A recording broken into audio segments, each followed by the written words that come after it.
Un saludo a todos los presentes. Vamos a sustentar el párrafo de desarrollo.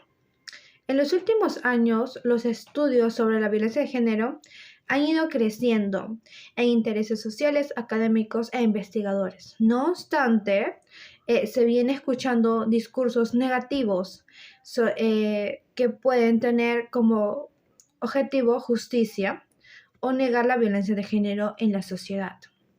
Al respecto, el Ministerio de la Mujer y la Población Vulnerable en el 2021, estadísticas de casos reportados por violencia a la mujer y niños, el Ministerio de la Mujer y Poblaciones Vulnerables, a través de la resolución ministerial número 169 en el 2018, aprueba la política antisoborno del Ministerio de la Mujer, a través del cual se comprende combatir los sobornos mediante el establecimiento de principios que guíen el comportamiento de todos los servidores y de las personas naturales y jurídicas con las que se vincula. Para la definición, la ONU en 1995 nos da una definición muy precisa que nos indica que la violencia de género es todo acto violento y sexista que tiene como consecuencias posibles o reales daños físicos, sexuales o psicológicos, incluyendo también las amenazas y privaciones de libertad en ciertos casos. Nuestro equipo decidió considerar esta definición porque es una definición muy acertada y además es una de las definiciones más aceptadas para poder entender lo que determinamos que es la violencia de género. Además, la ONU también clasifica la violencia de género en tres categorías, como ya mencioné: física, sexual o psicológica, según la naturaleza del acto y de los daños que son ejercidos en contra de la víctima. Bueno, para entender un poco más sobre los tipos de violencia se califican en tres categorías: la violencia física, psicológica y sexual. La violencia psicológica es la más difícil de limitar por humillaciones, comparaciones o desaprobaciones y humillaciones. Por otro lado, la violencia sexual, que abarca cualquier contacto contra la voluntad de la mujer y tiene tendencia a minimizar este tipo de violencia que se dan en dichas violaciones forzadas dado por sus agresores a las víctimas. La violencia física es el uso de la fuerza que se da en casos que terminan en situaciones dramáticas como la muerte, suicidio, y se detecta en la presencia de heridas. ¿Qué consecuencias tienen las víctimas de maltrato intrafamiliar?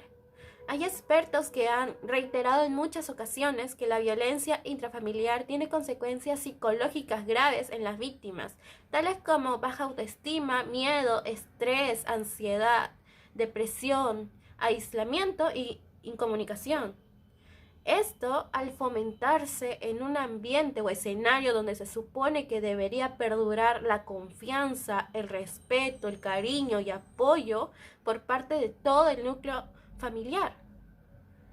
Según el Ministerio de la Mujer y la Población Vulnerable, se han registrado en total en este año un porcentaje de 36% de maltrato físico y 71% en maltrato psicológico.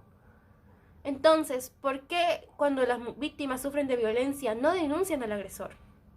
Bueno, esto ocurre cuando en un acto de violencia que rompe todo el esquema, las víctimas no denuncian al agresor por vergüenza y miedo a las represalias que éste tome hacia su persona, como el homicidio, las lesiones graves, etcétera, que son las más comunes, desgraciadamente. Asimismo, también temen a que no les crean, que la juzguen y por vergüenza a que todo el mundo se entere de sus problemas familiares. Según Fernando Maestre Pagaza, 2013, psicoanalista y psiquiatra titular de la Sociedad Peruana de Psicoanálisis, los efectos de la violencia sobre las mujeres son varios, lo cual disminuye la autoestima, altera el vínculo sexual, altera la función materna, porque sobreprotegen a los hijos del abusador.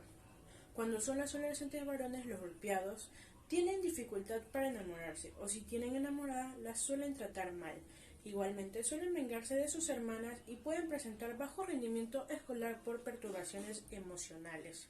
Es decir, que esta problemática no solamente las afectará a corto plazo, sino que las víctimas tendrán problemas tanto psicológicos como en un entorno social, de manera constante, porque si es que no se busca ayuda profesional, para poder sobrellevar las consecuencias de haber vivido maltrato intrafamiliar.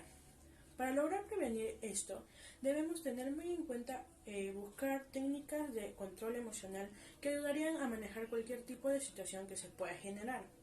Exterioriza oportunamente las emociones, las técnicas de respiración o salir físicamente de la situación de estrés. Pensar en lo peor que pueda pasar son metodologías de distracción que disminuirán el nivel de exaltación y lograrán mantener la calma.